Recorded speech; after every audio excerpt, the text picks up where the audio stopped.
Hello दोस्तों, मैं पूर्णिमा Singh study platform में एक बार फिर आप लोगों का स्वागत करती हूँ। आज मैं पर्यावरण का अति लघुत्तरीय प्रश्न लेके आई हूँ।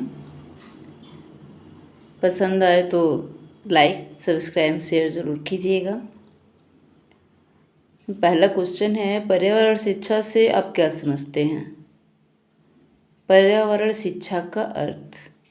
पर्यावरण शिक्षा दायित्वों को जानने एवं विचारों को स्पष्ट करने की वह प्रक्रिया है जिससे मनुष्य अपनी संस्कृति तथा जैव भौतिक परिवेश के बीच स्वयं की संबद्धता को पहचानने और समझने के लिए आवश्यक कौशल और अभिवृत्ति का विकास कर सके।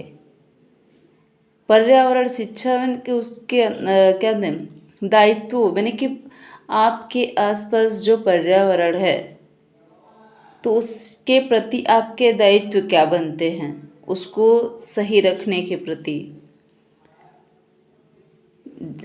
दायित्व को जानने एवं विचारों को स्पष्ट करने, मैंने कि आप अपने उसके दायित्व को जानें, उस पर अपने विचारों को स्पष्ट करें। ये सारी शिक्षाएं जो है हमें कहाँ दी जाती है? पर्यावरण शिक्षा में दी जाती है, जिससे जो है मनुष्य अपनी संस्कृति तथा जैव भौतिक परिवेश के बीच स्वयं की संबद्धता को पहचाने। यानी कि पर्यावरण से हमारा क्या संबंध है, इसके बारे में हमें शिक्षा दी जाती है। किसमें? पर्यावरण शिक्षा में। दूसरा प्रश्न है, प्रदूषण के प्रकार। मनुष्य के वातावरण में हानिकारक जीवन नाशक विषैले पदार्थों के एकत्रित होने को प्रदूषण कहते हैं। मनुष्य के वातावरण यानी कि आपके आसपास जो भी वातावरण है उसमें हानिकारक जीवन नाशक यानी कि जो आपको नुकसान पहुंचाते हैं तो उन्हीं को हम क्या कहते हैं? जो वो एकत्रित हो जाते हैं, इसी को हम क्या कहते हैं? प्रदूषण कहते हैं। जैसे जल प्रदूषण, वायु प्रदूषण, मृदा प्रदूषण, ध्वनि प्रदूषण, रेडियोधर्मी प्रदूषण इत्यादि, ये हमारे प्रदूषण के प्रकार हैं। आप ये शॉर्ट क्वेश्चन आंसर है, बट इसको आप जो है लॉन्ग में भी कर सकते हो। जैसे ये हेडिंग है, जल प्रदूषण, वायु प्रदूषण, मृदा प्रदूषण, ध्वनि प्रदूषण, रेडियोधर्मी प्रदूषण, इसके बारे में जो है आप हेडिंग लिख के इसको विस्तृत भी कर सकते हो। देखिए, मृदा प्रदूषण के प्रकार: रेडियोधर्मी प्रदूषण, जैविक प्रदूषण, रासायनिक प्रदूषण। ये 3 प्रकार के क्या होते हैं? प्रदूषण होते हैं। मृदा प्रदूषण में ये तीनों प्रदूषण आते हैं: रेडियोधर्मी प्रदूषण, जैविक प्रदूषण, रासायनिक प्रदूषण। जैविक प्रदूषण से यहाँ पे तात्पर्य है, देखिए पहले रेडियो प्रदूषण के बारे में जानते हैं। रेडियो प्रदूषण में देखिए, एक नाभिकीय विस्फोट द्वारा इलेक्ट्रॉन, प्रोटॉन तथा न्यूट्रॉन के साथ अल्फा, बीटा तथा गामा कण प्रवाहित होते हैं, जिनका असर मानव जीवन पर बड़ा घातक होता है। एक विस्फोट के समय उत्पन्न रेडियोधर्मी पदार्थ वायुमंडल की वायु परतों में प्रवेश कर जाते हैं, जहाँ वे ठंडे होकर संघनित अवस्था में बूंदों का रूप ले लेते हैं और बाद में धूल कणों के रूप में वायु में फैल जाते हैं। इनकी सक्रियता लंबे समय तक बनी रहती है। ये आप इसके अंतर्गत भी लिख सकते हैं अगर सिर्फ रेडियोधर्मी प्रदूषण के बारे में पूछता है तो। जैविक प्रदूषण जैसे कि पशु पक्षी जो मर जाते हैं, उनसे जो दुर्गंध फैलती है, उसे हम जो है जैविक प्रदूषण कहते हैं। और तीसरा है रासायनिक प्रदूषण।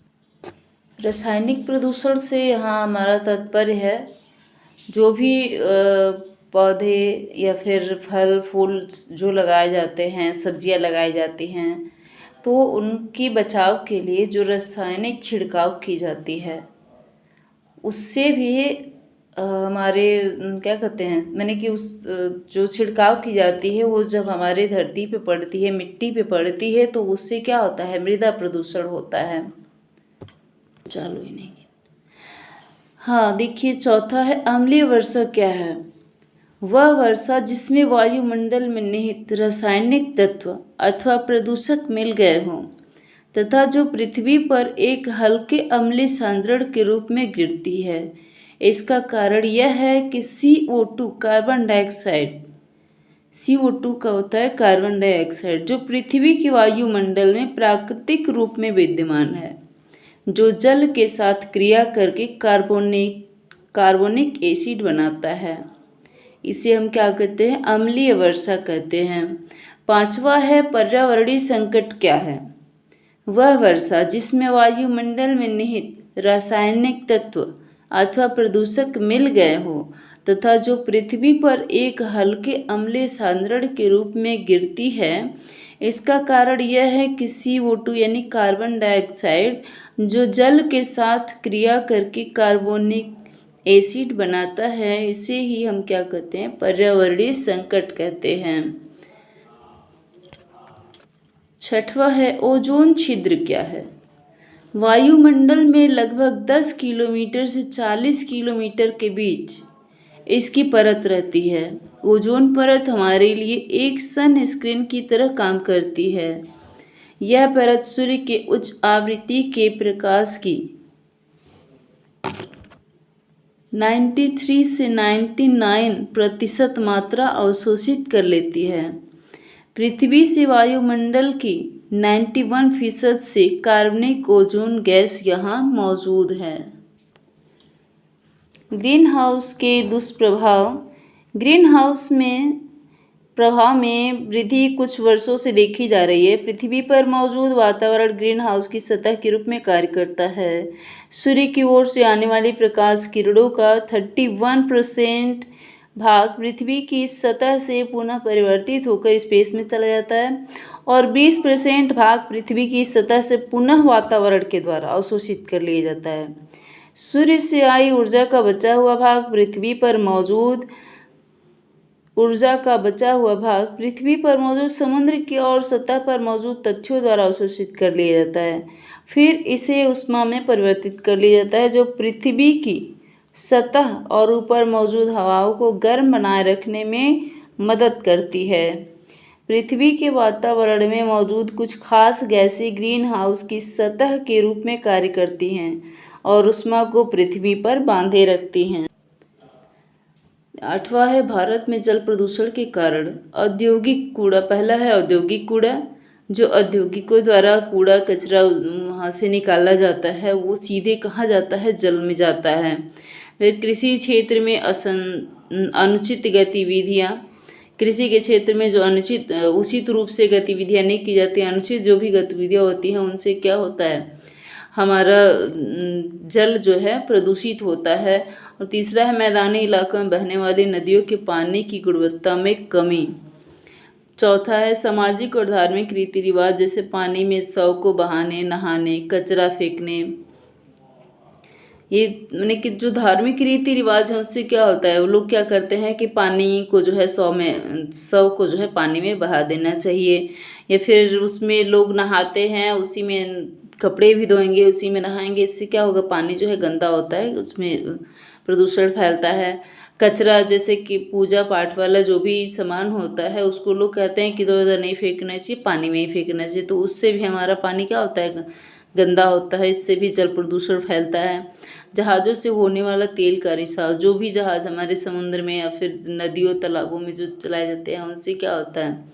नदियों में गंगा जी के यहाँ आप लोग देखे होंगे, या फिर वो तो छोटे छोटे जहाज होते हैं, पर बड़े वाले जो जहाज होते हैं उसके तेल का रिसाव होता है, जिससे पानी वहाँ के क्या होता है? प्रदूषित हो जाता है।